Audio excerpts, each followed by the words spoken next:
Well, hello traders and investors. I'm LA Little and this is your daily NeoTA wrap.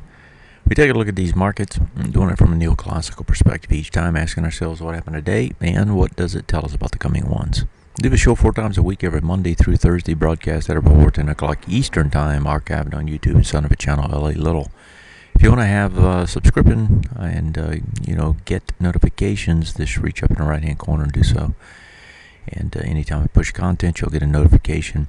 As far as what happens to the markets today, these markets are showing that they're much stronger than I think.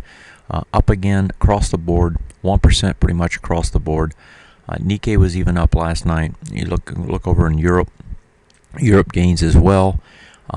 Getting a big boost pretty much across the board in everything other than oil. So, when you see this kind of action, it makes you wonder, what the real tell is. Right now, market is showing a lot more strength than I would have thought as we see it barrel right back up on the S&P here, barrel right back up to where it came from.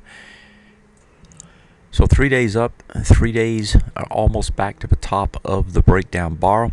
That's usually where you'll find a resistance on the way back. You usually don't expect to see this kind of a V-shaped move. Certainly not in the kind of spike fashion down and up in a very compressed period of time, but it is what it is. I don't know exactly why it's doing what it's doing, but what I do know is that you don't always have to know what it's doing. I want to show you something here. Here's the performance of the portfolio that I have for members. Even though I'm wrong about this big bounce up, we're still making really good progress. At the highs of the year on the portfolio, 4.5% plus higher on the year. This doesn't happen as a result of getting every call right. You don't have to get every call right. What you have to do is know where the strong sectors are, where the strong stocks are. Put your money in those, and independently of what happens, you can still make money. And if you actually look at this and pull this into a tighter time frame here in terms of performance, you can see that we didn't take that drawdown that you saw in the markets. We just simply went up on it, and that's just having to be positioned in the right sectors. Looking at the rest of the charts here, they're going to look pretty much all the same across all of these indexes. Whether I look at the NASDAQ, whether I look at the Russell, it doesn't really matter. They all had the big moves to the upside. The thing that's perplexing is what you're seeing elsewhere, and that is that even though you have big moves up in the indexes, you're not seeing other things pull back. For example, I would expect the TLT to pull back. What does it do? Comes down, tests into the gap, pops right back up into the range, not giving anything back. I would expect, say, gold, for example, to give it up. If I look at it, not doing it, right? Gold comes down, actually breaks out, and then holds. It doesn't matter where I look, everything is doing the same thing, and that is that nothing wants to come back. Now, what you do see, of course, in terms of giving it up is the British pound, but even on the dollar, for example, you don't see a big move to the upside. Here's the dollar. Yeah, it's up, but it's not just skyrocketing higher because you've not seen that kind of currency devaluation outside of the pound. Is it going to press higher? Probably will. Is it having resistance here? Yeah, it is, but it's holding its gains, and you're seeing that despite action that you see elsewhere. In other words, everything is holding the gains, and that's typically not what you see. You don't see everything go up together. That is what it's doing. When it's doing that, and if you don't understand why it's doing that, then the thing to do is recognize that and say, this market's stronger than we think. We'd already said that yesterday when we looked at the S&P getting over the bullish or the bearish retest regen, saying that it's probably not down anymore, it's sideways already. Well, today it skyrockets almost all the way back to the top. Again, just an indication of the strength that's in it. Independent of why it's doing it, you can see that it is doing it. When you know that, then that says, don't trade against it.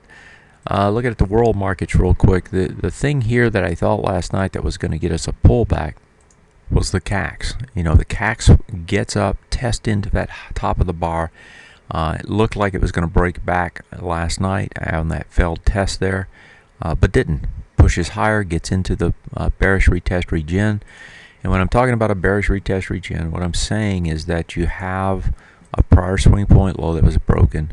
In this case, it's up here. You know, you're usually going to come back at some point and test into it, usually within 6 bars. And when you do that, you know, you can get into that. But the idea is that if this trend that just took place is going to continue, that's where you would expect it to try and regenerate lower. And so these much weaker. If you look at this compared to the U.S. markets are almost back to the highs up here. These markets halfway up. Still think you're going to see these try to regenerate lower because you are having a huge devaluation in the British currency. That's putting juice into the the FTSE for one thing, and it's also putting pressure on the European currency to try and go higher, especially with the U.S. markets or the U.S. currency basically on hold because of the Fed saying we're never going to raise rates, basically, right? So here's the bounce up. You can see it here on the DAX as well. And then if you look at a currency and market where you do have some weakness in the currency, like the Swiss franc, you've got the push up here as well. So markets in Europe stagnated other than the Swiss market. I still expect these will pull back probably tomorrow, and you're going to see some pullback elsewhere as a result. Overall, markets stronger than we think. Markets are going to try to test into that high again. I outlined that to members this morning. Said, you know, this market's stronger than we think. It looks like it's going to test into an area that we've seen before, and that's going to be the key again, and that's the way it will be. And I'll wrap that up on the Sunday night show. As far as where we're going, look for a pullback tomorrow on the Friday after a big bounce. It is a holiday weekend this next week, so it's a long weekend. Probably see a little profit taking in front of it. That's it for tonight. Have a great one. See you next time. Good night.